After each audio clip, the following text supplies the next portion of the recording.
Welcome to the deep dive. Today, we're zeroing in on a character from the classic anime Marmalade Boy. Someone I've always found really complex, maybe even a bit of a puddle, Kei Tsuchiya. Kei Tsuchiya, yeah, he's a fascinating one. And we're going to explore him today using the Enneagram system, specifically focusing on, well, an analysis that pegs him as a textbook sexual 5 subtype. The sexual five. And the material we're using really digs into this, drawing on thinkers like, Claudio Naranjo and Beatrice Chestnut. So our mission then for this deep dive is to really get why Kei Tsuchiya works so well as an example of this subtype. It's one that often gets misunderstood, I think. Definitely. And his character just seems to reveal so much about how the sexual 5 operates, especially around connection. In the relationships, yeah, that core tension he has, that mix of like really intense inner feeling and this super guarded, controlled outside. Exactly. And looking at him as a sexual 5, which Chestnut sometimes calls the confidence subtype, because they're searching for that one perfect trusting connection, it gives us this unique window into that deep search, almost a spiritual quest for like ultimate union. Okay, let's unpack that. Yeah. What does the material say about sexual five? It mentions avarice, which usually makes you think hoarding, but different here. Totally different. Yeah. For the sexual 5, avarice isn't about, things. It's described more like emotional withholding combined with an insatiable hunger for the perfect relationship. Emotional withholding. Right. They hold back emotionally, rationing themselves, but at the same time, they desperately crave this one ideal connection more than anything. So they're like psychological misers, as one Yeah. description has it. Really careful about who gets access. You see that with Key straight away. You absolutely do. And it's not just any relationship they want. The analysis really emphasizes this search for ideal exemplars of absolute love. They're striving for something huge, like an ultimate mystical union. It's this profound search, almost looking for the divine or something transcendent, but within a human bond. That's incredibly intense. So the sexual part of the name, it's not just physical. Not primarily, no. It reflects that core driving need to find the partner who embodies this ideal of trust. The one person, the ideal person they believe they could finally maybe open up to completely, who could actually understand that deep inner world. How do they stack up against other fives? Or even other types? The material notes they're the most emotionally sensitive of the fives. That they suffer more, maybe even look like a type 4 sometimes. Yes, exactly. They carry a huge amount of emotional intensity. The sources suggest they suffer more internally, perhaps, than other 5s and have more overt desires, meaning that longing for connection, even though it's hidden, is incredibly powerful. That depth is key. Okay, so let's connect this framework directly to Key, his pursuit of Nikki, for example. How does that search for the absolute relationship show up in what he actually does? Well, his whole focus on Makey exemplifies it. But like you said earlier, it's not your standard love triangle rival stuff. His approach is very, very sexual 5. Because the analysis points out, his method is all about careful evaluation, testing. It says he makes potential partners pass a lot of tests. This is so crucial. Yeah, they don't just fall for someone. They're constantly assessing, does this person have the depth? Are they trustworthy enough for these incredibly high, almost impossible standards they have for connection? And the analysis makes it clear this isn't arrogance, right? It's coming from this deep, deep vulnerability, a fear of showing that intense core we were just talking about. Precisely. Their inner world feels so immense, so vivid, that the idea of sharing it, or worse, having it misunderstood or rejected, it's terrifying. They feel this intense need to be absolutely sure the other person can handle it, can hold that space safely. Which brings us to art. The role of artistic expression seems huge for this subtype. The sources say sexual 5s have this vibrant inner life that might come out through art, but they're still somehow cut off from others. And Key composing that really romantic, passionate piano piece for Mickey's competition. It's just a perfect example. It really feels like that, doesn't it? A pure shot from that intense inner world. And the analysis says music lets him communicate those huge feelings with maximum impact, but crucially, with a kind of escape hatch. Right. Plausible deniability. He can always pull back and say, oh, it's just music, if showing that vulnerability feels too risky or doesn't get the right response. It's a bridge, then, between the inner intensity and the outer reserve, but one he can retreat across easily. Exactly. The material even compares it to Naranjo's take on Chopin, who he identified as a sexual 5, saying Chopin's entire emotional life was substituted by music. funneling all that depth into a controlled artistic form. Which leads perfectly into what seems like the central paradox here. Wanting intimacy so badly, but also resisting it. That's the defining thing. The description nails it. They want a high degree of intimacy, definitely, but then they limit your availability for true intimacy by needing to control the relationship and exaggerating the amount of trust you require. You see Kei doing that constantly with Miki. The pursuit is intense, no doubt, but it's also so visibly careful, strategic, Right. almost managed.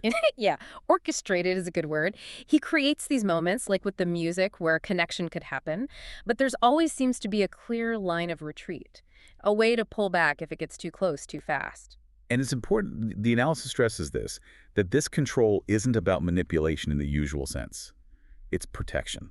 A deep-seated protection mechanism. It comes from this fear of annihilation by intimacy, the fear that being fully seen, fully connected, would somehow just obliterate them or expose them to unbearable pain. So he's not just like hitting on her, he's almost running experiments, setting up encounters to test her reactions, gauge her depth, see if she meets these strict requirements for emotional safety. Pretty much. It's a highly methodical way of managing what must feel like overwhelming internal intensity. He reveals himself bit by bit, in tiny, controlled pieces. Only when it feels safe enough, and always with an exit strategy ready. Let's go back to that type 4 resemblance for a second.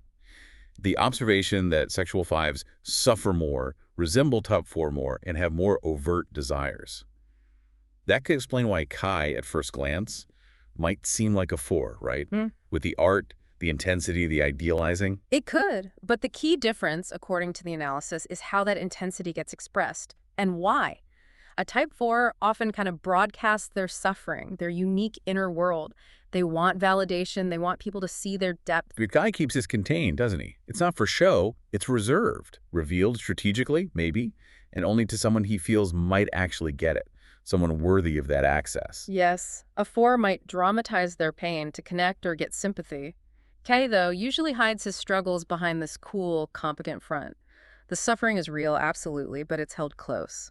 In confidence, until he finds someone who meets those super high standards for trust and understanding. Which brings us right back to the testing.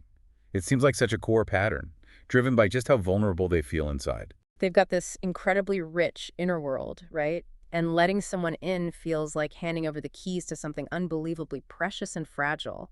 They desperately need to know that person won't misuse the trust, won't break what's shown to them. So Kei isn't testing Miki just to be difficult. He's watching how she responds to his guarded attempts at connection to the music, those slightly more open moments. He's assessing her depth, her authenticity. Every interaction is like gathering data for his internal assessment. Is she the one? Can she handle this? Exactly.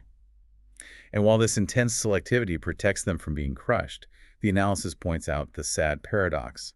It also severely limits their chances for the real deep connection they actually want so much. Yeah, it can become a self-fulfilling prophecy in a way. The analysis we're using also contrasts Kei with other characters in Marmalade Boy to make his 5-ness clear. You, for instance, is often typed as a 7. Right. You represent something totally different. Lightness, optimism, buoyancy.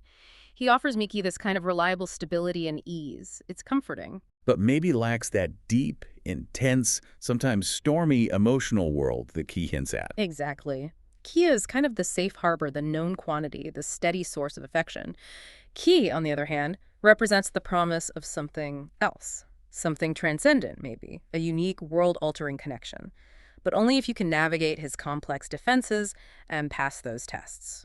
That contrast really throws the sexual 5's unique pull, their specific dynamic, into sharp focus. It perfectly captures the tension Miki feels, pulled between the comfort and ease of the 7 and this intense, conditional, but potentially profound connection offered by the 5. Let's circle back to avarice. That avarice of the heart, emotional hoarding, plus that hunger for perfect love. Kei rations his emotional availability like it's a scarce resource. Huh. He gives you glimpses through the music, a carefully chosen word, a look that lasts a second too long with the full picture that's kept way down deep, until he feels absolutely sure it's safe. Because the core fear is that showing that intense need, that deep longing, will just overwhelm the other person or lead to disappointments on him. That seems to be it, yeah.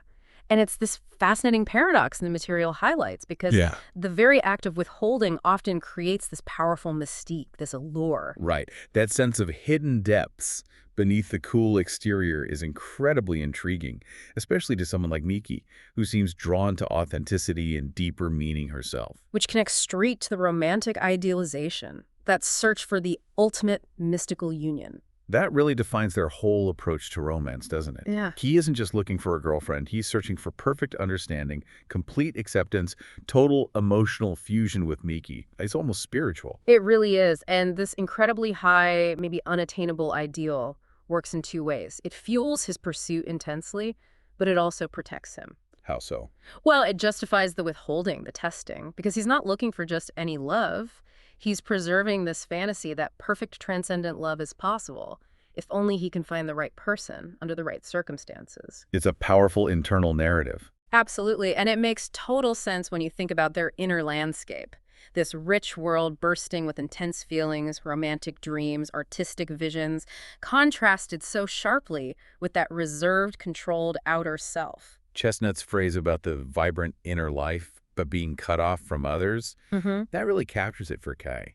Music is like his one lifeline, maybe, offering glimpses into that intense inner world he guards so fiercely. Totally. And that gap, that disconnect between the huge inner intensity and the visible outer control, that's exactly what creates the characteristic mystique of the sexual five. It's what makes him so compelling, potentially, but also maybe so challenging to truly connect with intimately. Definitely a challenge, yeah. So, based on these sources, what does growth look like for a sexual five? Is there a path forward? The material touches on it briefly. It suggests growth involves learning to risk genuine intimacy without needing those absolute guarantees up front, without needing perfect safety or perfect understanding first. So, like gradually lowering the defenses, accepting that real vulnerability goes both ways, allowing for mutual imperfection instead of just one-sided testing. Exactly. And crucially, recognizing that while those exacting standards feel protective, they ultimately become the barrier. They prevent the very connection they're desperately seeking. Bring this all together then, Kei Tsuchiya, as presented in this analysis, he really does feel like an incredibly accurate, vivid picture of the sexual five subtype.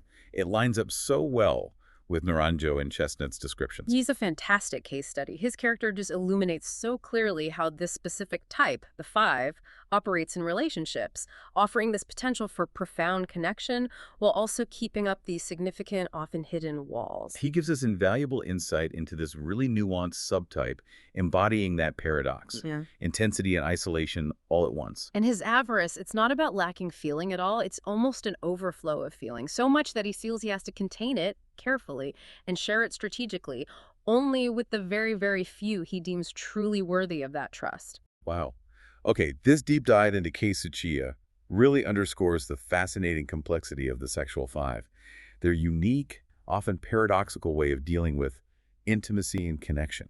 It's a pattern that, once you hear it laid out like this, you might start seeing it in other places, maybe other fictional characters, or perhaps even dynamics you've noticed in people around you. And it leaves you with that thought from the source material. How is it that the very intensity that allows the sexual five to dream of and pursue this transcendent ultimate love is the exact same intensity that makes them so terrified to fully embrace it, even when it might be right there? What does that paradox tell us about the intricate, sometimes painful dance between passion and vulnerability itself?